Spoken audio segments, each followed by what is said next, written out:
சும்மா பேசுங்கம்மா, audio check பண்ணிக்கிறேன். சும்மா 4 வார்த்தை பேசு. வணக்கம், நல்லா இருக்கீங்களா? ஓகே. அப்படியே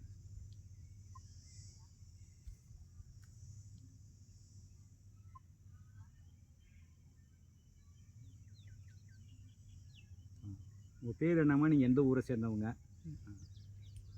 நீங்கள் படித்தது எப்படி, ஆன்மீகத்துக்குள்ளே வந்தீங்க, அந்த சொல்லுங்கள், பேசு. அனைவருக்கும் வணக்கம். உலகத்தில் உள்ள அனைவருக்கும் குருவர்களும் திருவர்களும் பரிபூர்ணமாக கிடைக்க வாழ்த்துக்கள்.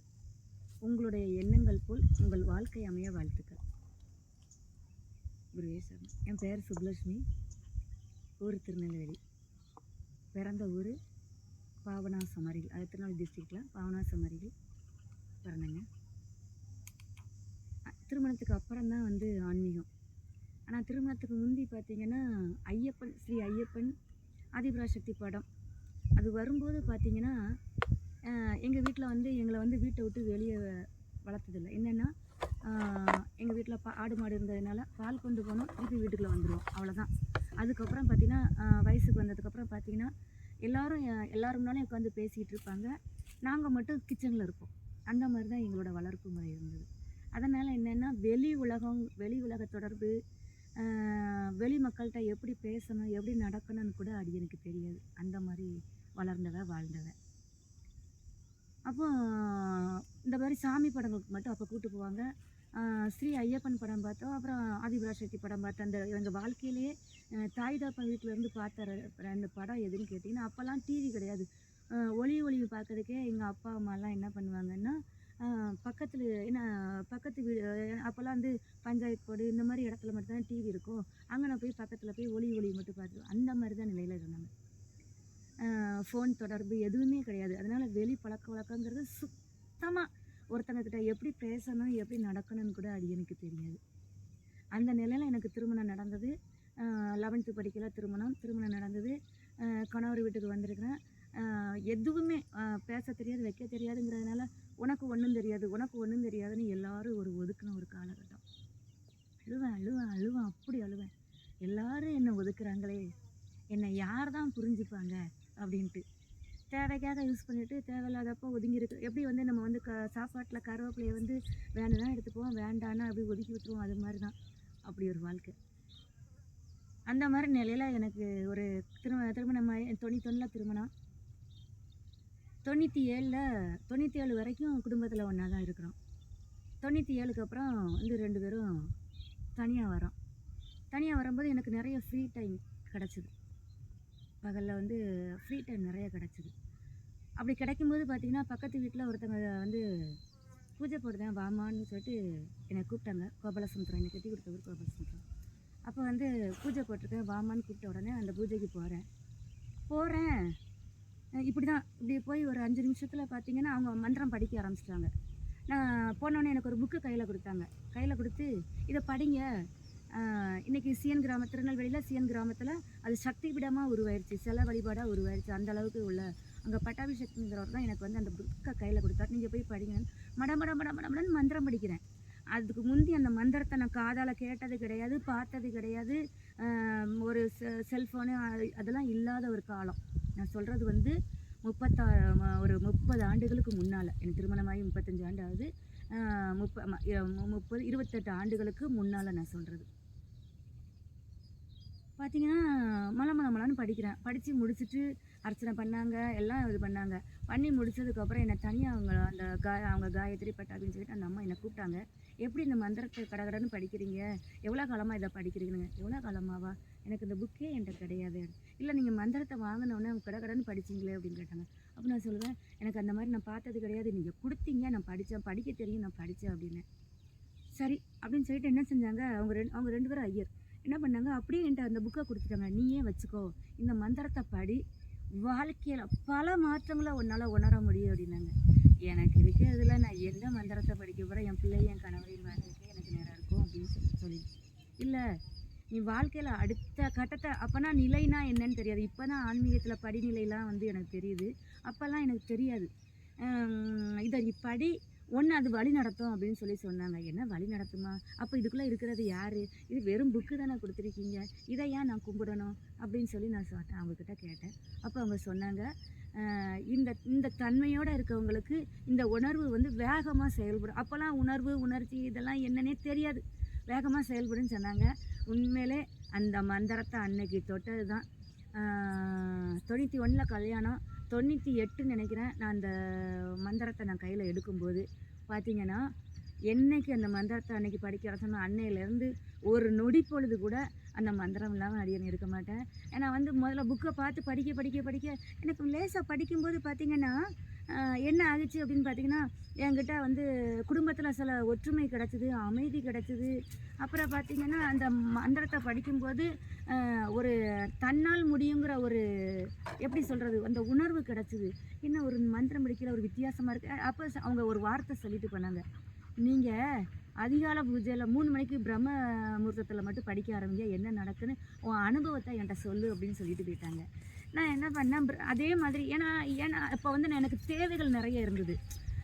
கணவரை எப்படி எதிர்கொள்ளணும், அம்மா அப்பாவை எப்படி எதிர்கொள்ளணும், மாமனார் மாமியாரை எப்படி எதிர்கொள்ளணும், எதுக்கு வர ஏன்னா பேசவே தெரியாத என்னைய போய் நீ அப்படி விட்ட உடனே எனக்கு யாரை எதிர்கொள்கிறேன்னு தெரியாது. இவங்க பண்ணுறதெல்லாம் நினச்சி அழுவேன், செவுத்தில் முட்டி அழுவேன், மண்டை வீங்கி போயிடும், வெளியில் போக முடியாமல் தலையில் சேலையை தூக்கி போர்த்திக்கிட்டு ஒரு உடனே தனியை பிடிச்சி விருட்டு வீட்டுக்குள்ள ஓடி வந்துடுவேன். ஏன்னு கேட்டால் என்னைய பற்றி யாரும் தெரிஞ்சுக்கிடுவாங்களோ, ஏன் இப்படி அழுதுன்னு கேட்டால் என்ன பதில் சொல்ல முடியும், குடும்பத்தில் பிரச்சனைன்னு சொல்ல முடியாது அப்படின்னு அந்த அந்த ஒரு எதுவாக இருந்தாலும் தன்னுக்குள்ளே போட்டு அடக்கி அழுகிற ஒரு விஷயம்.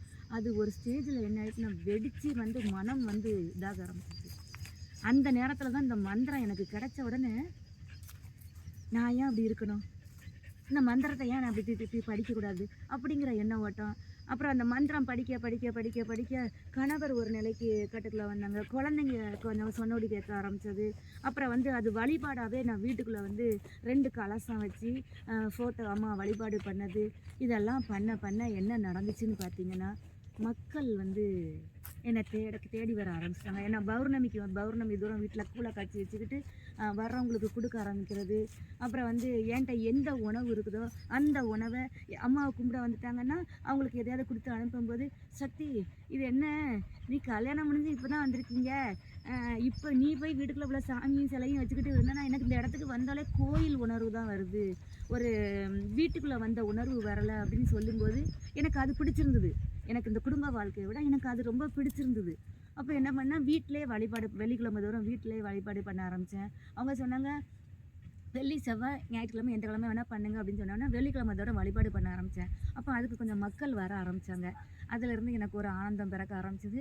அப்புறம் பார்த்திங்கன்னா அந்த வழிபாடு பண்ண ஒவ்வொரு நாளும் அந்த வழிபாடு பண்ண உள்ளுக்குள்ளே உள்ள உணர்வு வந்து எனக்கு அசரீரி குரலாக வந்து எனக்கு கேட்க ஆரம்பிச்சிது. அப்போ எனக்கு இதுக்கெலாம் அர்த்தம் தெரியலை, இதை யார்கிட்ட கேட்கலாம், இதை நான் யார்கிட்ட வந்து இது ஷேர் பண்ணலான்னு சொல்லும்போது எனக்கு நாகை மாவட்டத்தில் வந்து எனக்கு கோயிலில் தொண்டு செஞ்சிட்ருக்கிற ஒரு தொண்டரோட எனக்கு வந்து அனுபவம் கிடச்சிது. அந்த அம்மா தான் ஒரு 12 ஆண்டு காலம் என்னை வழி நடத்தினாங்க. உமா மகேஸ்வரன் பேர் அவங்க. ஆனால் அந்த தம்பி கூட தான் நான் தொண்டு பண்ணேன் 1 வருஷம். ஆனால் வந்து அவங்க தான் எங்கள் அம்மா, இது என் தங்கச்சின்னு என்கிட்ட அறிமுகப்படுத்தி விட்டாங்க. அப்புறம் வந்து நான் ஒவ்வொரு நாளும் நடக்கிற விஷயங்களை வந்து ஏன் இப்படி கனவுகளாக வருது, ஏன் அப்போ தான் அதுக்கப்புறம் இப்போ தெரியுது என்னோட பதிவுகளை வந்து அவங்க வெளியெடுத்திருக்காங்கன்னு இப்போ தெரியுது. அப்போ எனக்கு தெரியலை. முதல்ல உங்களை சக்தி எப்படி ஆட் பண்ணும்போது எப்படி இருந்தது உங்களுக்கு? எனக்கு வந்து அந்த உணர்வை வந்து எப்படி சொல்கிறதுன்னு எனக்கு தெரில. அம்மா அப்படின்னு சொல்லி பிடிக்கும், ஒரு ஆம்பளையால் போய் நான் ஏன் கும்பிடணும், ஏன் வந்து அம்மானு சொல்லிட்டு எல்லாரும் ஒரு ஆம்பளையால் கும்பிடணும், அப்படி ஒரு எண்ண ஓட்டம் தான் இருந்தது. ஆனால் அந்த மந்திரத்தை படிக்க இந்த உணர்வு எப்படி செயல்பட ஆரம்பிச்சதுன்னா, அதாவது வந்து தெய்வம் அப்படின்னா அது இப்போ தான் நான் இவ்வளோ காலத்துக்கு அப்புறம் தான் அது தெரியுது. அது உருவம் இல்லை, ஆணும் இல்லை, பெண்ணும் இல்லைங்கிறது இப்போ தான் தெரியுது. அப்போ வந்து அது தெரியலை. ஒரு ஆணை போய் அம்மான்னு நம்ம கூப்பிடுதோம், ஆதிபராசக்தி உருவமாக அவங்க வந்திருக்காங்க. அப்போ எனக்கு ஒரு இது விளக்கம் கொடுத்தாங்க. கோயிலில் பூசாரியை வந்து நம்ம வந்து அந்த தெய்வம்னு சொல்லியா கூப்பிடுதோம், சிலைன்னு ஒன்று இருக்குது, அதுக்கு ஒரு பூசாரின்னு ஒன்று இருந்தால் தானே அதே போல் தான் குரு அம்மா. எனக்கு வந்து பங்காரம் அந்த குரு அம்மா வந்து எனக்கு வந்து அவங்க சொன்னாங்க, எப்படி நீ நேற்று வந்தவளுக்கு உனக்கு இப்படிலாம் காட்சி கிடைக்கும் அப்படின்னு என்னை கேட்கும்போது, இல்லை இது இப்படிலாம் நடக்குதுன்னு சொன்னோன்னே அவங்க சொல்லிட்டாங்க, உன்னை வந்து வழி நடத்துகிறாங்க, நீ ஓம் சக்தியே பங்காரடியிலே ஓம்னு நீ சொல்ல என்ன நடக்குங்கிறத திருப்பி சொல்லுனாங்க. அப்படி சொல்ல என்ன ஆயிட்டுன்னு பார்த்தீங்கன்னா, மயங்கி ஒரு தூக்கம் வருங்க. நான் வந்து பிரச்சனை பிரச்சனை வாழ்க்கை முழுசு ஏன்னா அந்த பிரச்சனையை எதிர்கொள்கிற இது தெரியாததுனால அது ஒரு பாரமாக நான் அதை வந்து ஏற்றுக்கிட்டேன். இல்லை இதெல்லாம் எனக்கு எல்லாரோடையும் பழகி வச்சிருந்தேன். ஏன்னா பிறந்த வீட்டிலேருந்து புகுந்த வீட்டுக்கு போக தெரியாது, புகுந்த வீட்டிலேருந்து பிறந்த வீட்டுக்கு போக தெரியாது. அப்படி வாழ்ந்தவன் என்னையை கொண்டு போய் திடீர்னு திருமணம், குழந்தை, சொந்த பந்தம், உறவுகள் அப்படின்னு வரும்போது எனக்கு தெரியல எப்படி. அதாவது ஒன்றும் இல்லை, எனக்கு குழந்தை பிறந்திருக்கு, குழந்தை பிறந்து என் மடியில் கிடக்குது, எனக்கு குழந்தைன்னு கூட தெரியாமல் என் வயிற்றில் ஏதோ ஒன்று விழுந்து கிடக்குது, என் வயிற்றில் ஏதோ ஒன்று விழுந்து கிடக்குது அப்படி சொல்லி எனக்கு வந்தவன். அந்த மாதிரி நிலையில் இருந்தவளை என்னை அம்மா கொஞ்சம் கொஞ்சமாக என்ன பண்ணாங்கன்னா, வெளி உலக தொடர்புக்கு எப்படி கொண்டு வந்தாங்கன்னா, நான் மந்திரம் படிக்க ஆரம்பித்து எனக்கு வேகமாக வந்து யாகங்கள் செய்ய, பூஜை செய்யலாம் என்னை வெளியே கூட்டு போனாங்க. அம்மாவை பார்க்கும்போது உங்களுக்கு எப்படி உங்களுக்கு பாத பூஜை பண்ணுவாங்க, சேகலம் பண்ணுவாங்க, அது வந்து எனக்கு குறிப்பிட்ட காலத்துக்கு அப்புறம் தான் நான் கோயில் நான் வந்து ஊருக்குள்ளே தான் நான் தொண்டு செஞ்சேனே தவிர நான் கோயிலுக்கு வந்து வருஷத்துக்கு ஒரு முறை தான் நான் போய்கிட்டு இருந்தேன். அப்படி போகும்போது பார்த்தீங்கன்னா ஒரு வருஷம் வந்து எனக்கு வந்து திடீர்னு மருவத்தூருக்கு போகணுங்கிற ஒரு எண்ணம் ஓட்டம் வந்துட்டு என் வீட்டில் சொன்னால் யாரும் அக்செப்ட் பண்ண மாட்டேன்ட்டாங்க. எனக்கு ட்ரெயினுக்கு முன்பக்கம் எது பின்பக்கம் எதுன்னு தெரியாதுங்க. ஆனால் இன்னைக்கு உலகம் முழுக்க என் அம்மா சுத்த வச்சுருக்காங்க. இன்றைக்கி மக்களை வந்து என்னைய என்னெல்லாமோ சொல்லி எனக்கு என்னோட வளர்ச்சியை அவங்கெல்லாம் பார்த்துட்டு இது ஒரு லூஸு, இது இப்படி தான் இருக்கும். ஏன்னா என்னை பார்க்குற பார்வை எல்லாம் எனக்கு வித்தியாசமாக இருக்கிறதுனால என்னை எல்லோரும் வேறு மாதிரி கூப்பிட்டாங்க. எதை பற்றியும் கவலைப்படலை, எனக்கு தேவை அம்மா, அதுக்காக நான் வந்திருக்கேன். ஏன்னா அந்த உணர்வை நான் உணர்ந்துட்டேன் அப்படின்னு சொல்லிட்டு நான் பாத பூஜைக்கெலாம் போகும்போது அப்புறம் அந்த கோயிலுக்கு போகும்போது ட்ரெயினில் முன்னாடி எது பின்னாடி எதுன்னு தெரியாது. நான் ஒடி வர்றேன், ட்ரெயினில் டிக்கெட் எடுக்கணும், டிக்கெட் எடுத்துகிட்டு தான் உள்ளே வரணும், ஏன்னா பஸ்ஸை போல் நமக்கு டிக்கெட் தருவாங்க போல் அப்படின்னு நான் வந்துட்டேன்.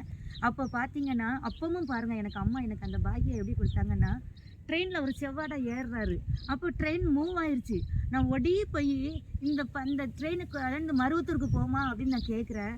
போகும் அப்படின்னு சொல்லிட்டு திரும்பி பார்க்குறேன், எனக்கு அடுத்த ஊரில் ஒரு நபர் அந்த ட்ரெயினில் ஏறுறாரு. அம்மா வண்டி மூவ் ஆகிட்டு நீங்கள் ஏறாதீங்க ஏறாதீங்க. நாங்கள் அந்த ட்ரெயினில் அப்படியே ஏறி மருவத்தூருக்கு போயிட்டோம் பார்த்துக்கோங்க. ஏன்னா இவங்க கூட போயிட்டோன்னா இவங்க என்னை மருவத்தூரில் இறக்கி விட்டாங்கன்னா நான் மற்ற இதை நான் பார்த்துக்கலாம் அப்படிங்கிற மாதிரி.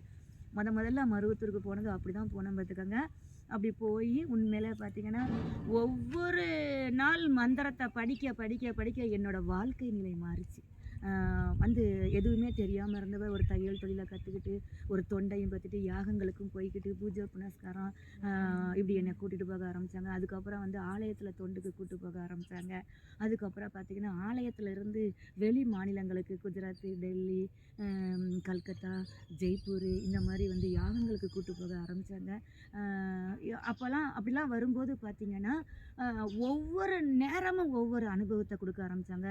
இதுக்கு ஊடையில் இந்த மந்திரத்தை அந்த மன்றத்தை எனக்கு வந்து மேலமணி குலத்தை சேர்ந்த மன்றத்தை சேர்ந்த சுவாமிநாதன் சக்தி தான் இந்த மந்திரத்தை வந்து எனக்கு வந்து பட்டாபிஷக்தி கொடுத்தாலும் அந்த மன்றத்தை தான் நீ பக்கத்தில் இருக்க மன்றத்துக்கு போன்னு எனக்கு கை காட்டி விட்டாங்க. அந்த மன்ற தலைவர் நான் செய்கிற தொண்டு, நான் செய்கிற இதெல்லாம் பார்த்துட்டு எனக்கு அப்புறம் இவ தான் இந்த மன்றத்தை எப்படி வெளிப்படுறது கனவுல வராங்களா? ஆமாம், அசரீரியா தான் கேட்குங்க ஐயா. அது வந்து எனக்கு குறிப்பிட்ட காலத்தில் கேட்க ஆரம்பிச்சிருச்சு. ஆனால் அது அசரீரின்னு தெரியாமல் இது நான் செய்கிறது தப்பா சரியானு தெரியாது. ஆனால் வந்து நான் வந்து அதை கேட்பேன் அவங்கக்கிட்ட போய், இப்படிலாம் நடக்குது, இதை நான் என்ன செய்யணும், இதை நான் எப்படி செய்யணும்னு அவங்கக்கிட்ட கேட்பேன். என்னை வழி நடத்துனாங்க. அந்த உமா மகேஸ்வரன் எனக்கு வழி நடத்துனாங்க.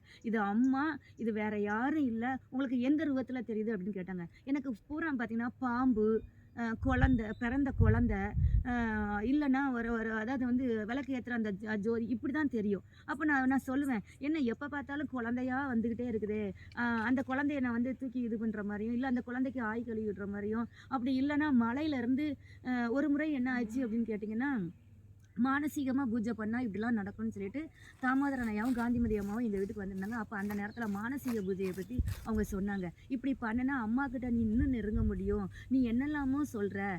ஏற்கனவே ஆலயத்தில் புலவர் சுந்தரேசன் ஐயா இருந்தாங்க. அவங்கக்கிட்ட ஒரு முறை இப்படி தான் எனக்கு நடக்குதுங்க ஐயா, இதெல்லாம் என்னன்னு எனக்கு தெரியல, எனக்கு சொல்லணும்னு எண்ணோட்டம் இருக்குது, ஆனால் கோர்வையாக சொல்ல தெரியாது, நீங்கள் வேணால் எழுதிக்கோங்க, சக்தி ஒளியில் போடுங்கய்யா அப்படின்னு நான் சொல்லும்போது, நீ என்ன அவங்க நான் இப்போ கேட்ட கேள்வி வந்து எனக்கு ஒரு 20 ஆண்டுகளுக்கு முன்னால் என்ன சொன்னாங்க, நீ என்ன ஞானி போல பேசுத, இங்கே வா, நான் அப்போ பாத பூஜை பண்ணிட்டு வெளியில் வாரேன். அப்படியே எதுக்கு வந்த ஒரு அம்மா வந்து கட்டி பிடிச்சிட்டு அந்த ஆனந்தத்தை தாங்க முடியாமல் அந்த ஐயாட்ட அந்த வார்த்தையை சொல்கிறேன். ஐயா, நிறைய பேசணும் போல இருக்குது, உள்ளுக்குள்ளே என்னெல்லாமோ சொல்ல வருது, யார் தான் கேட்பீங்க, யார் தான் எழுதுவீங்க, எனக்கு எழுத வர மாட்டேக்கே. அம்மா, உனக்கு நடக்கிறத பூரா ரெக்கார்டு எழுதி நீ திரும்பி பார்க்க வேண்டிய காலம் வரும்னு சொல்லுதாங்க. ஆனால் எனக்கு படிப்பில் அன்னையிலேருந்து இன்னை வரைக்கும் எனக்கு அக்கறை கிடையாதுங்க ஐயா, எழுத வர மாட்டேங்குது அப்படின்னு சொன்ன உடனே, சரி உன்னைய நான் நாளைக்கு பார்க்குறேன் அப்படின்னு சொல்லிட்டு அங்கங்கே கிடக்க பேப்பரெல்லாம் பொறுத்து ஒரு நோட்டையும் பேனாவையும் என் கையில் கொடுத்து அந்த நோட்டு மாதிரி தச்சு அதை என்கிட்ட கொடுத்து இதில் எழுதி கொடு அப்படின்னு சொன்னாங்க. நான் ஏதோ எனக்கு தெரிஞ்ச ஒரு 2-3 இதை மட்டும் நான் எழுதி கொடுத்தேன். அதையே அவர் பார்த்துட்டு, நீ வந்து எனக்கு கூட வந்து எழுதி கொடு, நான் ஆசிரியராக இருக்கிறதுனால நான் புக்கு வடிவத்தில் மாற்றிக்கிறேன் அப்படின்னு சொல்லி சொன்னாங்க. ஆனால் அதுக்கப்புறம் என்னால் அதை எழுதி கொடுக்க முடியல. ஏன்னா அவங்க வந்து பிஸியாக இருக்கிறாங்க, எனக்கு எழுதி கொடுக்க முடியல. இந்த மாதிரி தான் நான் அம்மாக்கிட்ட வந்து நான் முழுமையாக உள்ளே வந்தேன். ஆனால் உள்ளே வரும்போது பார்த்தீங்கன்னா, இன்றைக்கி ஒரு நொடி பொழுதை கூட வீணாக்க மாட்டேன். ஒரே ஒரு நொடி பொழுதை கூட நான் இப்போ உங்ககிட்ட பேசிக்கிட்டு இருக்கிறேன். ஆனால் தூக்கத்திலேயும் எப்படி வந்து மந்திர வரிகளை அப்படி அந்த மந்திர வரிகளை உள்ளே கொண்டு வந்ததுனால தான் அம்மா இந்த நிலைக்கு நீ வசதி கொண்டு வந்திருக்காங்க. என்னென்னா, சாப்பிடும் போதும், தூங்கும் போதும், இருக்கும் போதும், படுக்கும் போதும் எனி டைம் மந்திரம். எல்லாரும் வந்து மந்திரத்தை வந்து புக்கு பார்த்து படிப்பாங்க. நான் முதல்ல ஆரம்ப காலத்தில் வந்து படித்து எனக்கு மனசில் பதிவானதுனால எனி டைம் மந்திரத்தை உச்சரித்த வண்ணமாக தான் இருப்பேன். அப்புறம் வந்து நீல மந்திரமாக, ஏன்னா 108 1008 குறைச்சிட்டு ஒரே மந்திரத்தை கொண்டு வரோம். ஓம் சத்திய பங்காரடிலே ஓம், இல்லை ஓம் சத்திய பங்கார திருவடியில பற்றி ஓம் சொல்லிட்டு இந்த மாதிரி, அதாவது வந்து குருவடி சரணம், திருவடி சரணம், இப்படி எதையோ ஒன்று அந்த மந்திரத்தை நான் கொடுத்துக்கிட்டே இருப்பேன். குறிப்பிட்ட அளவு ஏறந்ததுக்கு அப்புறம் பார்த்தீங்கன்னா, எனக்கு மந்திரம் படிக்கிற அந்த நிலை வந்து குறைஞ்சி நிறைய விஷயங்களை வந்து உள்ளுக்குள்ளே கொடுக்க ஆரம்பிச்சிட்டாங்க. அந்த கொடுக்க ஆரம்பிக்கும் போது நான் மக்கள்கிட்ட பேசும்போது அம்மாவுக்கு அருள்வாக்கில் சொன்ன விஷயங்களெல்லாம், எனக்கு இப்படி இருக்குது, என் குடும்பம் இப்படி இருக்குது, இதுலேருந்து நான் மீண்டு வர்றதுக்கு என்ன செய்யணும்னு அவங்க கேட்கும்போது, எனக்கு இப்படி நடந்ததை வந்து நான் இப்படி வந்ததுனால இதெல்லாம் நடந்துச்சுன்னு அவங்கக்கிட்ட சொல்லும்போது அவங்களுக்கு சில விஷயங்களை கொடுத்தேன். இதில் இன்னொரு பெரிய விஷயம், இப்போ ஒரு 4 ஆண்டுக்கு முன்னால் நடந்த விஷயத்த இப்போ தான் அது வந்து வெளி உலகத்துக்கு கொடுத்து இப்போ மக்கள் அதை வந்து செயல்படுத்திட்டு வராங்க. எப்படின்னு கேட்டிங்கன்னா, அதாவது வந்து எல்லோரும் வந்து எனக்கு காரியம் சக்ஸஸ் ஆகணும், அதாகணும், இதாகணும்னு கேட்கும்போது நான் அம்மாட்ட கேட்டேன். அம்மா, என்னம்மா ஆனால் வந்து அம்மாவை வந்து எப்போதுமே பார்த்தீங்கன்னா விளையாட்டாக என்ன பேசுவேன்னா, என்கிட்ட யாரும் பேச மாட்டாங்களா, என்ன எல்லோரும் ஒதுக்கி வச்சுருப்பாங்களா, நான் என்ன பண்ணுவேன்னா, அம்மா படம் எப்படி இருக்குன்னா, அம்மா நான் இதை செய்ய போகிறேன், அம்மா நான் இப்படி செஞ்சுருக்கேன், அம்மா என் வீட்டுக்காரர் இப்படி செஞ்சார், என் சொந்த மண்ணை இப்படி செய்கிறாங்க, நான் இதுக்கு என்ன பண்ணணும்னு கேட்கும்போது எனக்கு கனவுகளாக தான் முதல்ல பதில் இருந்துச்சு. அதுக்கப்புறம் தான் எனக்கு அசரீரி குரல் கேட்க ஆரம்பிச்சிது. ஆனால் அந்த அசரீரி குரல் வந்து எனக்கு வந்து அது அம்மாங்கிறது எனக்கு தெரியலை. அப்போ ஒரு குறிப்பிட்ட அளவுக்கு அப்புறம் தான் அம்மானு தெரியும்போது ஆனந்தமாக உணர ஆரம்பித்தேன். அப்போ தான் வந்து அவங்க வந்து வடக்கு நோக்கி விளக்கு போடுறது, ஏன்னா நவகிரகங்களோட ஆட்சியில் நம்ம இருக்கிறதுனால அவங்க என்ன பண்ணாங்கன்னா, தானியத்தை ஒரு தட்டில் பரப்பிட்டு அதில் வந்து மஞ்சள் பொடியால் வந்து ஸ்டார் கோலமிட்டு திருமண பாக்கியம் மற்ற சுப காரியங்களுக்கு காரியங்கள் கேட்குறவங்களுக்கு வடக்கு நோக்கியும், குழந்தை பாக்கியம் கேட்குறவங்களுக்கு கடன் தொல்லை தீரணுங்கிறவங்களுக்கு மேற்கு நோக்கியும், நார்மல் காரியங்களுக்கு கிழக்கு நோக்கியும் வந்து அம்மா போட சொன்னாங்க. இதை போட்டு எல்லாரும் வந்து போட்டுட்டு அவங்க 108 நாள் நான் வாட்ஸ்அப்பில் கொஞ்சம் பேசினேங்க ஐயா. அப்போ வந்து நான் வாட்ஸ்அப்பில் வந்து நான் நீர் மருத்துவங்கிற ஏற்கனவே வந்து என் உடலை 8 ஆண்டு காலம் நான் உணவு இல்லாமல் இருக்கிறேங்க ஐயா. இந்த 8 ஆண்டு காலமும் என் உணவு எந்த நேரம் வேணால் என்ன வேணால் சாப்பிடுவாங்க ஐயா. உணவு இல்லைன்னா அவிச்ச பொரிச்ச காய்கறி, பழம். இப்போ இந்த தலையை பார்த்துட்டோன்னா இந்த தலையை காய்ச்சி குடிக்க ஆரம்பிச்சிருவேன். இந்த வேப்பலையை எனக்கு ஒரு வேகம் என்னென்னா, என் கணவர்கிட்டையும் என் பிள்ளைகிட்டையும் நான் சோறு வாங்கி சாப்பிடக்கூடாது, என் உழைப்பில் நான் சாப்பிடணும். இதுக்கு நான் என்ன பண்ணணும்? காற்றை குடித்து தண்ணியை குடித்து காற்றை சுவாசம் பண்ணி வாழணும். இதுக்கு நான் என்ன பண்ணணும்? இப்படி என்னோடய தேடல் இருக்கும்போது இந்த வேப்பிலையை வாயில் ஒதுக்குனா 4 மணி நேரம் ஓடுங்கய்யா. வாங்கம்மா வாங்க. அதுக்கப்புறம் வந்து அதன் துளசியை ஒதுக்கணுன்னா 4 மணி நேரம் ஓடும். ரோஸ் எதல் அதை டீ போட்டு குடித்தானா எனக்கு ஒரு 4 மணி நேரம் ஓடும். அது இப்படி எனக்கு தண்ணி ஆகாரமாக கொஞ்சம் கொஞ்சமாக எடுக்க ஆரம்பித்தேன். விளக்கு பற்றி பேசும்போதே எனக்கு அதான் ஃப்ளோ, அந்த ஃப்ளோ ஏதாவது வந்து ஊடையில் ஏதாவது வந்து வரும்போது அந்த ஃப்ளோ மாறும், வேறு ஒன்றும் இல்லை. அந்த நான் சொன்னேன், இந்த ஸ்டார் விளக்கு போடும்போது பார்த்திங்கன்னா அவங்களுக்கு காரியம் சக்ஸஸ் ஆன உடனே எல்லோரும் கேட்க ஆரம்பிச்சிட்டாங்க, அம்மா எனக்கு இந்த குழந்தை இதில் எனக்கு வந்து அம்மா கொடுத்த மிகப்பெரிய gift என் மன்றத்தில் என்னென்னா, ஒரு பாட்டி எங்கள் மன்றத்தில் இருக்கிறாங்க. அவங்க கைனால் எலுமிச்சம்பழம் கொடுத்தாங்கன்னா ரெட்டை குழந்தைங்க. அடியன் கைனால் எலுமிச்சம்பழம் கொடுத்தேன்னா ஒற்றை குழந்தை. ஆனால் குழந்தை எப்படி அப்படின்னு கேட்டிங்கன்னா, அந்த குழந்தை பிறக்கிறதுக்கு அம்மாவே ஒரு இது என்ன சொன்னாங்கன்னா, ஆட்டுப்பாலை காய்ச்சிட்டு அதில் ஆடைய தூர எடுத்துட்டு அந்த உலகான அவல், உலகான பொரிகடலை, உலகான் வந்து பொரி, இந்த மூணையும் வந்து உலகான அவல், உலகான் வேர்க்கடலை, உலகான் பொரி, இந்த மூணையும் ஒரு அளவில் எடுத்து திரிச்சு வச்சுக்கிடணும்.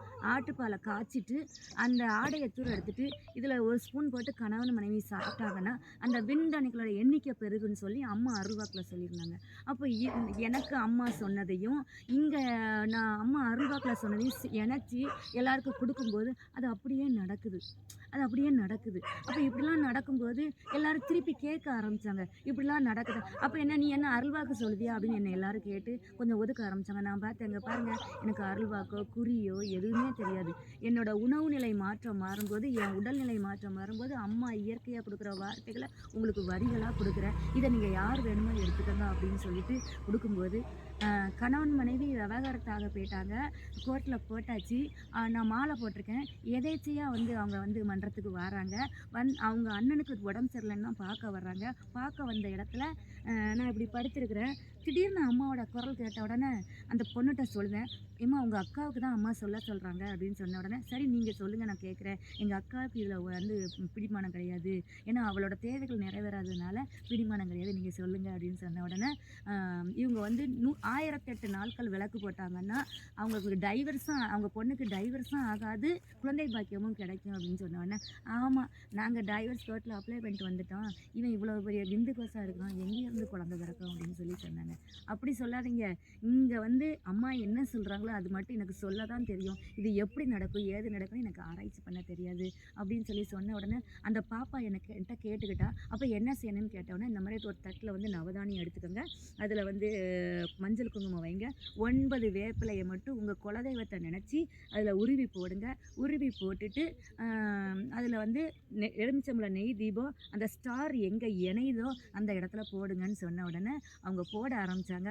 இதை சொல்லிவிட்டு நான் பாட்டு என்ன அப்போ மாலை போட்டு மக்களை கூட்டிகிட்டு போயிட்டு வரணும், ஆலயத்துக்கு போகணும், வீட்டு தொண்டை பார்க்கணும், இப்படியே இருந்துக்கிட்டு இருந்ததுனால அவங்கள நான் மறந்துட்டேன். அதுக்கப்புறம் அவங்க அம்மா சொன்னதே போல் அந்த ஸ்டார் கோலம் யாரெல்லாம் போட்டு எலுமிச்சம்பழம் நெய் தீபம் போடுறீங்களோ 108 நாட்களில் அவங்களோட வேண்டுதல் நிறைவேறியிருக்கும். இதை நீங்கள் யார் வேணால் டெஸ்ட் பண்ணி பார்க்கலாம்.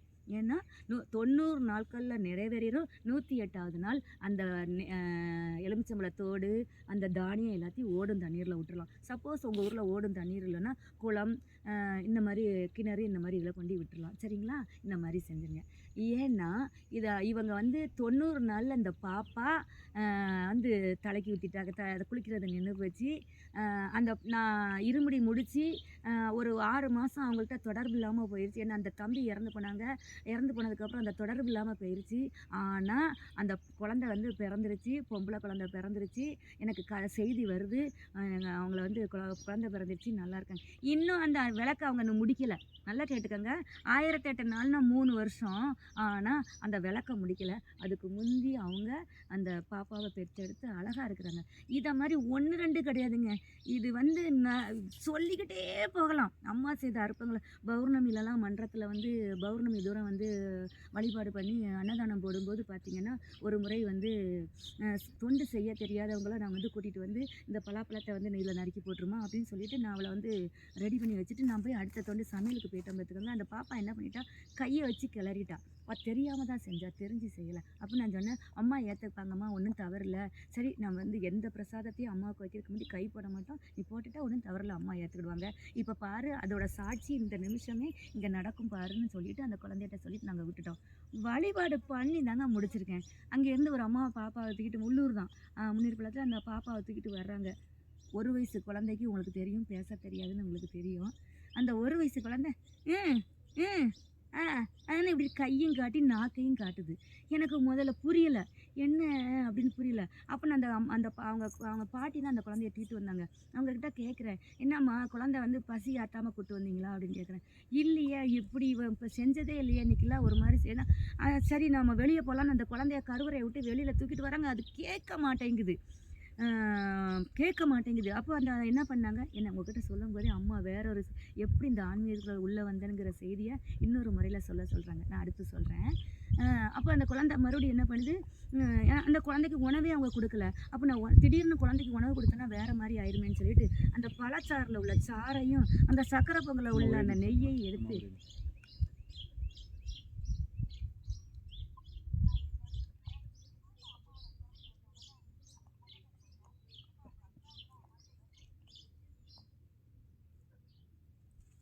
பேசுங்க. ஓம் சக்தி. குருவே சரணம். குரு வாழ்க, குருவே துணை. அ அந்த சர்க்கரை பொங்கல்ல உள்ள சாறையும், அந்த பழச்சாறுல உள்ள சாறையும் குடுத்த உடனே, குழந்தை கை தட்டி சிரிச்ச உடனே அங்க இருக்கவங்கலாம் ஒரு மாரி என்ன பார்க்குறாங்க.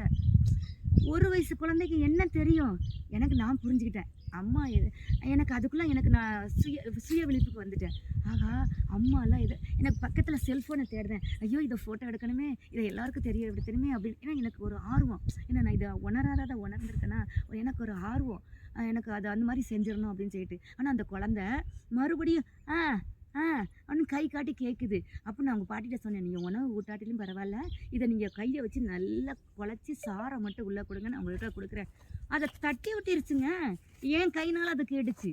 அதுக்கப்புறம் மறுபடியும் நான் எடுத்து குடுக்கும்போது, அந்த குழந்தை அழகா சாப்பிட்டுட்டு போச்சு. ஆன்மீகத்தில எப்படி உள்ள வந்தேங்கிறத சொல்றேன்.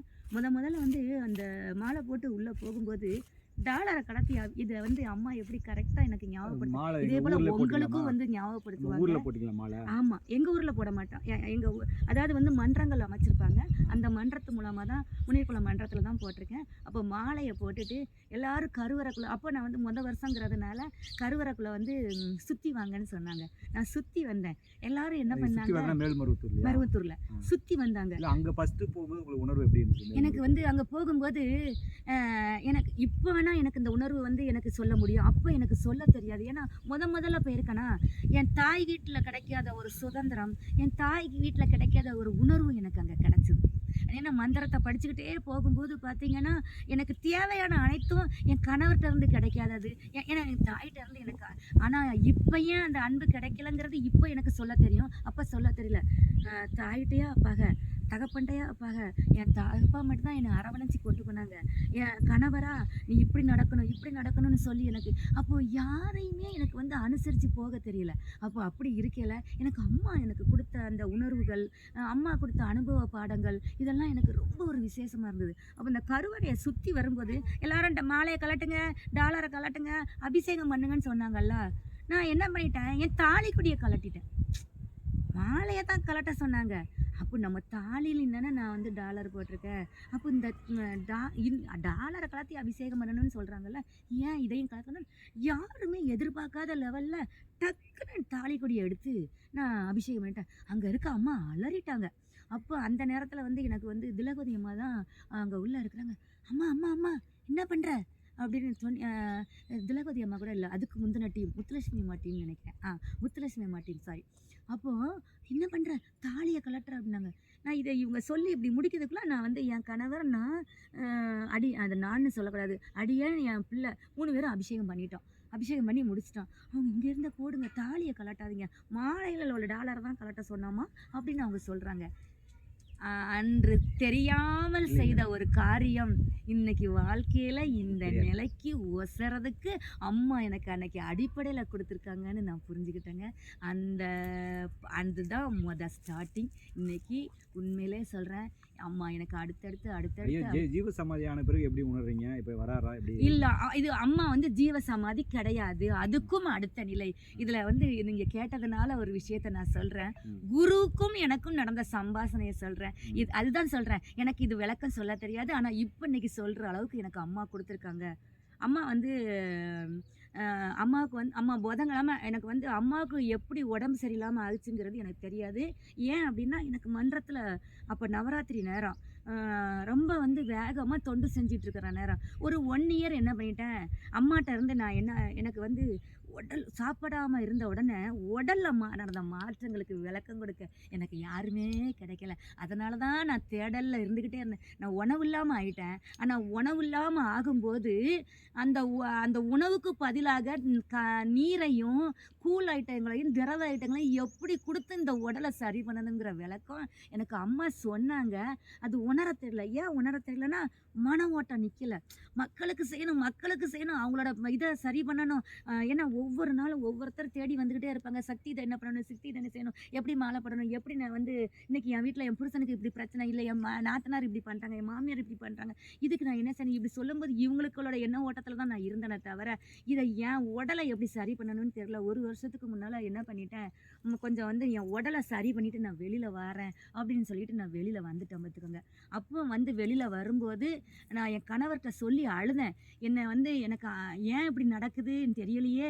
நான் எப்படி வந்து என் உடல சரி பண்ண போறேன்னு சொல்லும்போது, என் கணவர்ட்ட சொல்லி அழும்போது, என் கணவர் பக்கத்துல இருந்த ஒரு நபர், "இது என்ன யார் இப்படி அழுதாங்க?" அப்படின்னு சொன்னோனே, "உங்க மனைவி ஆன்மீகத்துல இருக்காங்கங்க. ஏன் அப்படி அழுதாங்க?" அப்படின்னு சொன்னோனே, அவளுக்கு ஒரு கால் பயங்கரமான கொடைச்சல் அப்படின்னு சொன்னோனே, என்கிட்ட ஒரு நபர் இருக்கிறாங்க. நான் வர சொல்றேன்னு சொன்னோனே, அவர் அங்க வந்து எனக்கு வந்து ஒரு பௌர்ணமியில எனக்கு வந்து வைத்தியம் பண்ண வராங்க. அப்போ சொன்னாங்க, "உங்களோட ஓட்டங்கள நீங்க கொஞ்சம் குறைச்சிங்கன்னா, வேகமா வெளியில கொண்டு வந்துரலாம்ன்னு" சொல்லி அவங்க சொல்லி வரும்போது, அப்பந்தான் நான் வெளியில வாரேன். ஆனா வெளியில வரதுக்கு வெளியில வந்துட்டு மறுவாரம் மன்றத்துக்கு போயிருக்கிறேன்.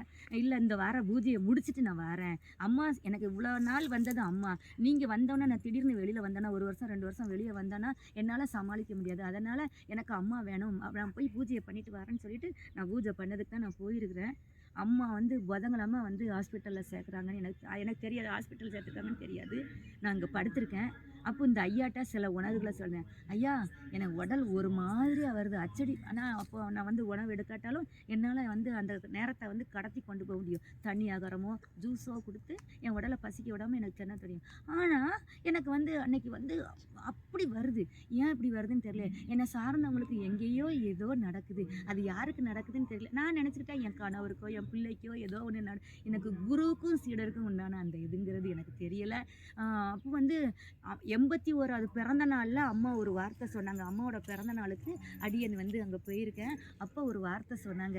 "இங்க பாரு, இன்னும் குறைஞ்ச காலகட்டம் தான் இருக்கு. அதுக்குள்ள நீ கத்துக்கோ" அப்படின்னு சொல்லி அம்மா எனக்கு சொன்னாங்க.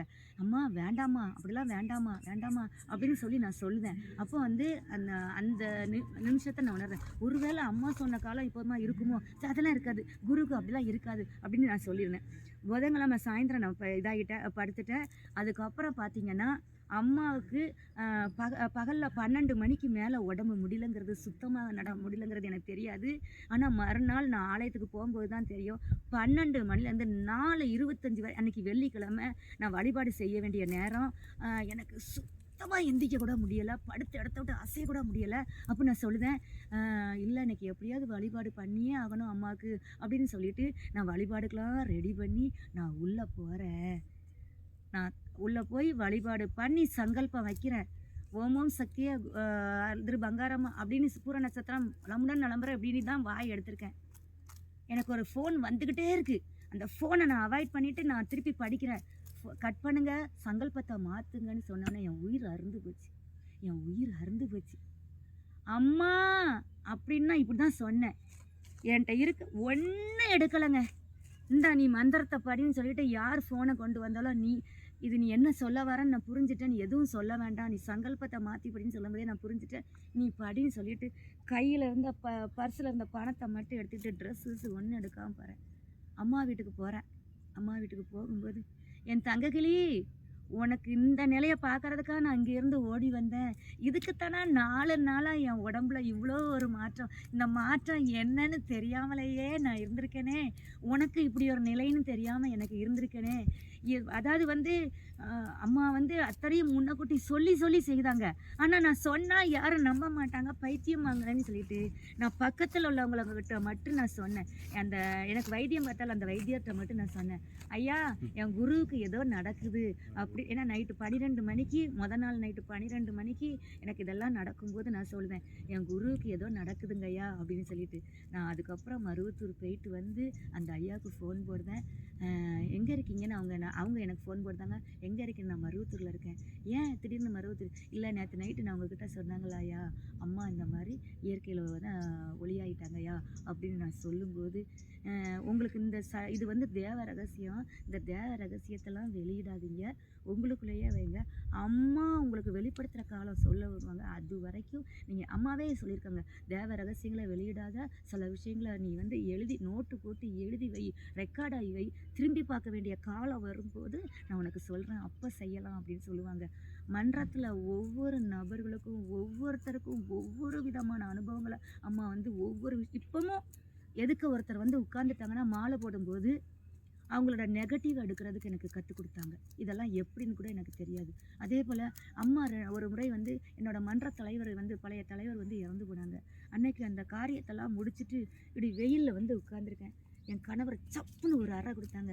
எதுக்கு இப்படி உட்காந்துருக்க? உங்கள் அப்பாவா இறந்து போனார். இல்லைங்க, இவ்வளோ நாள் வழிகாட்டின ஒரு வழிகாட்டி எனக்கு இதாகிட்டாங்க. நான் எப்படி இதுலேருந்து மீண்டு வெளியே வரப்போகிறேன்னு எனக்கு தெரியலை அப்படின்னு சொல்லிட்டு இப்படி உட்காரும்போது எல்லாம் சரியாயிரும் அப்படின்னு சொல்லிட்டு மோட்டரை போட்டு விட்டாங்க. அந்த தண்ணியில் குளிச்சுட்டு இப்படி போய் படுத்துருக்குறேன்.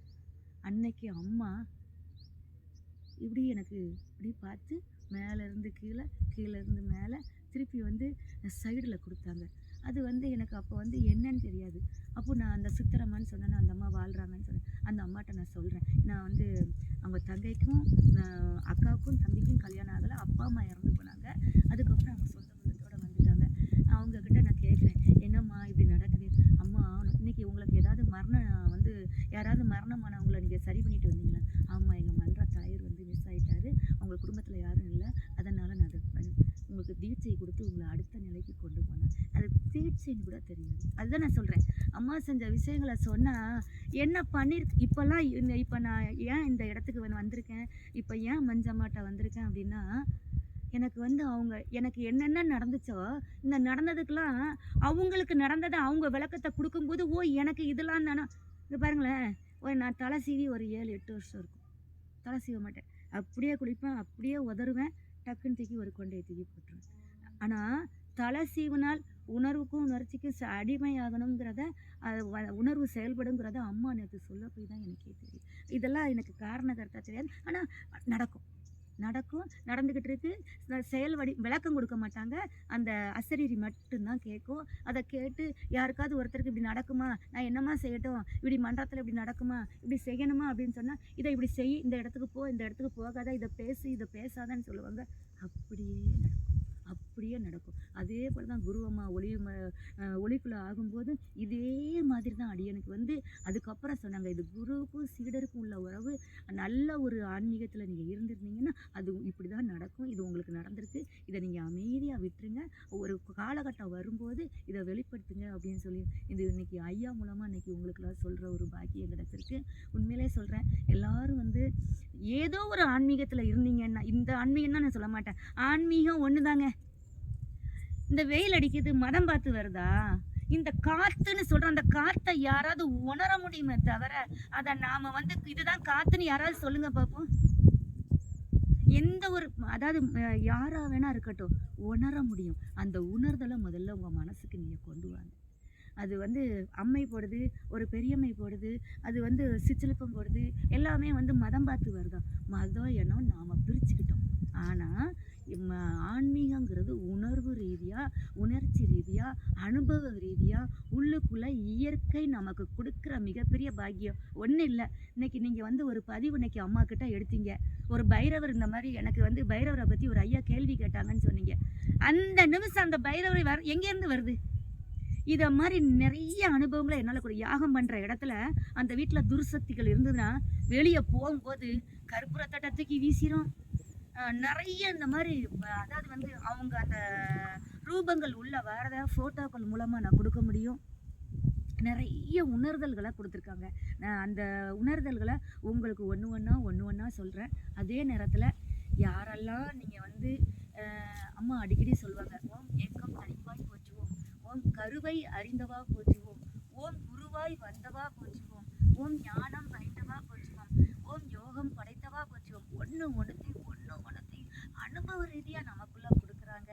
அதனால் ஒருத்தரும் தயவு செய்து எந்த ஆன்மீகத்தில் இருந்தாலும் சரி உணருங்க. உணர்ந்ததை அப்படியே எல்லாருக்கும் வந்து சொல்லி கொடுங்க. உங்களோட மட்டும் பெயரக்கூடாது, மற்றவங்களுக்கும் அதை நீங்கள் சொல்லி கொடுங்க. அப்படி கொடுக்கும்போது அடுத்த ஆன்மாக்களை வழி நடத்துகிற பாக்கியத்தை இறைவன் உங்களுக்கு கொடுத்துருக்கதை நினச்சி ஆனந்தப்படுங்க. இன்னைக்கு கொடுத்துருக்க ட்ரெஸ்ஸுக்கு, இன்னைக்கு கிடைச்ச அந்த காற்றுக்கு, இன்னைக்கு கிடைச்ச அந்த தண்ணிக்கு, இன்னைக்கு நான் வந்து இருந்து பேசுகிற இடம் திருப்பூர், நல்லா கேட்டுக்கங்க. ஆனால் நான் எங்கே பிறந்தவ, நான் எங்கே வாழ்ந்தவ, நான் எங்கே இன்னைக்கு நான் மருவத்தூரில் தொண்டு செய்கிறதுக்காக, சித்ரா பௌர்ணமிக்கு தொண்டு செய்கிறதுக்காக போகணுன்னு இருந்தேன். அந்த 15 நாள் தொண்டை அங்கே கழிச்சிட்டு வரணும்னு இன்னைக்கு காலையிலே ஃபோன் மாவட்ட தலைவர் கூப்பிட்டாங்க. என்ன நீங்கள் எங்கே இருக்கிறீங்க, ஏன் இப்படி தொண்டுக்கு வராமல் எங்கே இருக்கிறீங்க அப்படின்னு கேட்டாங்க. ஐயா நான் வரேன். ஏன்னா உணர்தலை கொடுத்துட்டாங்க, நான் உணரணும்ல. தொண்டு செஞ்சால் எனக்கு மட்டும்தான் பலன். ஆனால் மற்ற தொண்டு செய்யறதுக்கு அம்மாவுக்கு 1000 பேர் வருவாங்க. ஆனால் அம்மாவை பற்றி எடுத்து சொல்லதுக்கு, அவங்க உணர்ந்ததை சொல்லதுக்கு என்ன போல் ஆன்மாக்களால் வந்து ஒரு சில விஷயங்களை வந்து எனக்கு மஞ்சம்மான்னு ஒரு அம்மா கிடச்சிருக்கும்போது, நாம தான் கடவுள்னு சொல்லும்போது இது எப்படி அப்படின்னு சொல்லி அதை இது பண்ணும்போது உணரும்போது தான் உங்களுக்கு சொல்ல முடியும். அதனால் எல்லோரும் தயவு செய்து எந்த ஆன்மீகமாக உங்கள் எந்த ஒரு பிரச்சனையாக இருந்தாலும் சரி தான், ஏதோ ஒரு மந்திரத்தையோ, மந்திரம் பிடிக்கலையா, அந்த ஒரு உங்களுக்கு பிரச்சனை நடக்கும்போது மௌனமாக இருந்து பாருங்க. அம்மா ஒரு முறை அம்மா வீட்டுக்கு போகும்போது ஒரு வார்த்தை சொன்னாங்க. என்ன அவன் புருஷன்டா சண்டை போட்டு வந்துக்கினியா, நீ அவன் அடிக்கும்போது நீ பதில் பேசாமல் அம்மானு கூப்பிட்டா நான் ஓடி வருவேன். ஆனால் அவன் அடிக்கும்போது நீ பதில் பேசிட்டு நீ என்னை அம்மானு கூப்பிட்டா நான் சும்மா இருந்துருவேன்னு அம்மா சொன்னாங்க. இன்னைக்கு அதை நான் எதுக்க வர ஒவ்வொரு நபரையும் நீ ஏன் பகைவனாக பார்க்குற, எதுக்க வர ஒவ்வொருத்தரையும் உனக்கு ஆதிபராசக்தினா பிடிக்கும்ல, நீ ஆதிபராசக்தியாக பாரு. அப்போ உனக்கு அங்கே பகை உருவாகாது. உனக்கு யாரை பிடிச்சிருக்கோ எதுக்க வாரவங்களா அவங்களா பார்த்துரு, அங்கே பகை உருவாகாதுன்னாங்க. உண்மையிலே இன்னைய வரைக்கும் அம்மா சொன்னதை நான் கடைபிடிச்சிட்டு வரேன். அதனால் நீங்களும் உங்களுக்கு வந்து எந்த ஆன்மீகத்தில் நீங்கள் இருந்தாலும் சரி, அந்த மந்திரங்கள் உச்சரிப்பை நீங்கள் வந்து கொடுத்துக்கிட்டே வாங்க. உங்களை அடுத்தடுத்து எப்படி வந்து பிறந்த குழந்தை வந்து பிறக்கும் போதே நம்ம தண்ணியில் மிதந்துனாங்க நம்ம கருவறையில் இருந்திருக்கோம். ஆனால் பிறந்ததுக்கு அப்புறம் தான் பூமியில் உள்ள சுவாசத்தை நம்ம வந்து உணர்றோம். அது வரைக்கும் சுவாசம் தாய் கொடுத்தது. நம்ம உடலில் எந்த உறுப்பு வளருது, எந்த உறுப்பு வளரணும்னு நீங்கள் படைச்சிங்களா நான் படைச்சேன்னா எப்படி வளருதுன்னு கூட யாருக்குமே தெரியாது. இதில் இன்னொரு சந்தோஷம், இந்த குழந்தைய பற்றி பேசும்போது ஊர் பேர் சொல்ல வேண்டாம்னு நினைக்கிறேன். நான் சமயம் வரும்போது அவங்கக்கிட்டே கேட்டுட்டு அதை பதிவாக வெளியே போடுறேன். திடீர்னு வயிற்றுக்கு எண்ணெய் போட சொன்னாங்க, எண்ணெய் போட்டு விட்டோம். அப்போ அவங்க சொன்னாங்க, அம்மா உனக்கு கரு உருவாயிரும் அப்படின்னு நான் சொல்கிறேன். அப்போ அவங்க சொன்னாங்க, அம்மா நாங்கள் இல்லத்துலேயே இடையலாமா, ஏன்னா நாங்கள் அதுக்கு ரெடி ஆகலை, கொஞ்சம் நாள் ஆகும். அம்மா கொடுத்தாச்சு, நீ எப்போ வேணால் இது பண்ணிக்கோ அப்படின்னு சொல்லிட்டு நான் பாட்டு அடுத்த பயிற்சிக்கு போயிட்டோம். பார்த்துக்கோங்க, இந்த 8 ஆண்டு காலம் இந்த உணவு இல்லாமல் இருக்கும்போது சிலரை தேடி போகும்போது நீர் மருத்துவம்னு சொல்லி நான் ஒன்று அதை அனுபவித்தேன். அந்த பயிற்சியை அந்த குழந்தைக்கு அந்த கொடுத்தேன். அப்போ அந்த நேரத்தில் அவங்களுக்கு வந்து வயிற்றில் எண்ணெயை மட்டும் போட்டுட்டு இதை நீங்கள் சரி பண்ணிடலாமான்னு சொல்லிட்டு போயிட்டேன். அதுலேருந்து ஒரு 15ஆவது நாள் சொல்லுது அந்த பாப்பா, எனக்கு வர வேண்டிய பீரியட் தள்ளி போயிடுச்சுமா அப்படின்னு சொல்லுது. இன்றைக்கி அவங்களுக்கு குழந்தை பிறந்து 15 நாள் ஆகுது. அதில் இன்னமும் ஒரு சக்ஸஸ் என்ன அப்படின்னு கேட்டிங்கன்னா, நான் ஒரு 6 ஆண்டுக்கு முன்னால் வந்து ஒரு குட்டி கவுன் தைச்சேன், கையாச்சு பின்னுனேன். இது வந்து எந்த ஆன்மாவுக்கு நான் கொடுக்க சொல்லுதனோ அப்போ தான் நீ கொடுக்கணும்னு அம்மா எனக்கு சொல்லிட்டாங்க. நான் பாட்டு வச்சுருந்துட்டேன். அப்போ அந்த கவுனை 5ஆவது மாதம் இந்த பாப்பாவுக்கு கொண்டு கொடுத்து, உனக்கு பொம்பளை பிள்ளை தாம்மா அப்படின்னு சொல்லி நான் கொடுத்துட்டேன். அப்போ சரின்னு சொல்லி விட்டுட்டாங்க. அவங்களும் அதுக்கப்புறம் அந்த வீட்டில் என்னைய வேறு மாதிரி பார்க்க ஆரம்பிச்சிட்டாங்க. ஏன்னா இவங்க சொல்கிற விஷயங்கள் நடக்க ஆரம்பிச்சிருச்சு. அவங்க குடும்பத்துக்கு சில விஷயங்களை சொன்னோன்னே அப்படி நடந்தவொடனே அவங்க என்னைய அங்கே அந்த வீட்டிலே உட்கார வைக்கணுங்கிறதுக்காக என்னைய வந்து அந்த தோட்டத்தில் என்னைய வந்து ஃப்ரீயாக நடமாட வச்சு என்னை உட்கார வைக்கிறதுக்கு உங்களுக்கு என்ன செய்யணும், என்ன கோயில் கட்டி தரணும் அப்படின்னு சொல்லி எனக்கு எதுவும் தர வேண்டாம். அம்மா சில காலங்கள் என்னை வெளியில் சுற்ற வைக்க சொல்லியிருக்காங்க. வெளியில் சுற்றிட்டு அதுக்கப்புறம் உட்காருவேன், அப்போ நான் உங்ககிட்ட வந்து உட்காந்துக்கிறேன் அப்படின்னு நான் சொன்னேன். 8ஆவது மாதம் ஸ்கேன் பண்ணுறாங்க. ஸ்கேனிங் உங்களுக்கு பொய் சொல்லாதுன்னு உங்களுக்கு தெரியும். ஆம்பளை பிள்ளைன்னு சொல்லிட்டாங்க. ஆம்பளை பிள்ளைன்னு சொன்ன உடனே நான் அக்செப்ட் பண்ணிக்கிட்டேன்.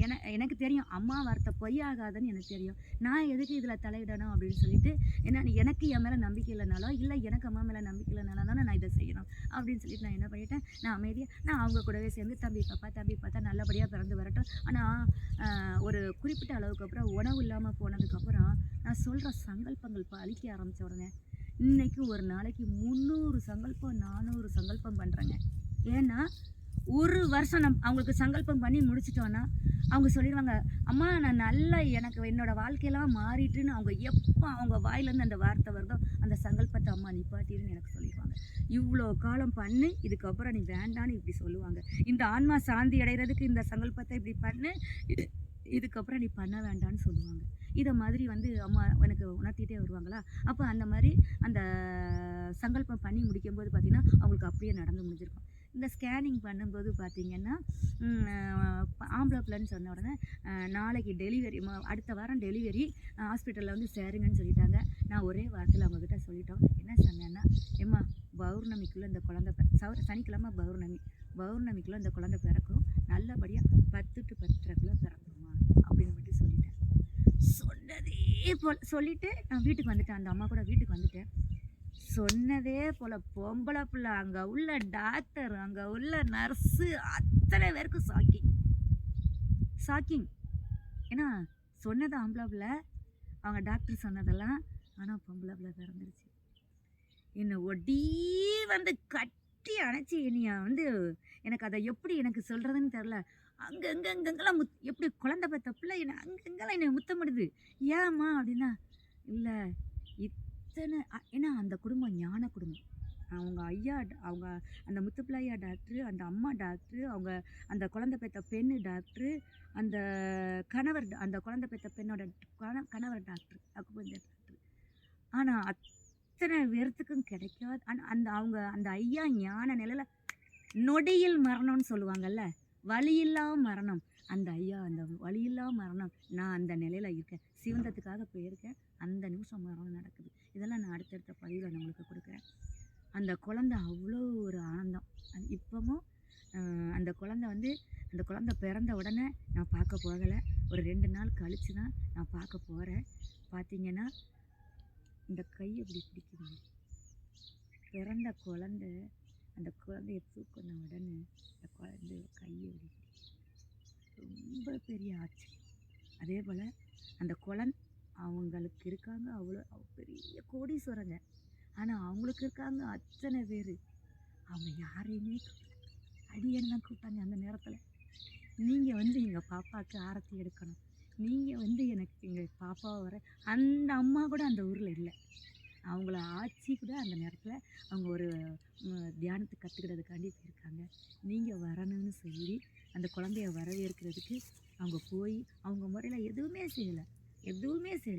இது இறை கொடுத்த குழந்தை, அதனால் அந்த குழந்தைக்கு நீங்களே இருந்து செய்யுங்கன்னு சொல்லிட்டு அந்த குழந்தைக்கு ஆரத்தி எடுத்து அவங்க அந்த குழந்தை வீட்டுக்குள்ளே வர வரைக்கும், ஹாஸ்பிட்டல்லேருந்து வீட்டுக்குள்ளே வர வரைக்கும் அவ்வளோ சத்தக்காடு. அந்த குழந்தைய இப்படி கையை பிடிச்சி இது பண்ணதுக்கப்புறம் அந்த சத்தம் எங்கே போச்சுன்னு தெரியல. அந்த வீட்டுக்குள்ளே வந்த உடனே அந்த குழந்தையோட மகிழ்ச்சி, ஆர்ப்பாட்டம், ஆனந்தம், ஆரவாரம் எல்லாம் வேறு மாதிரி இருந்தது. உணர்ந்ததுனால சொல்கிறேன்.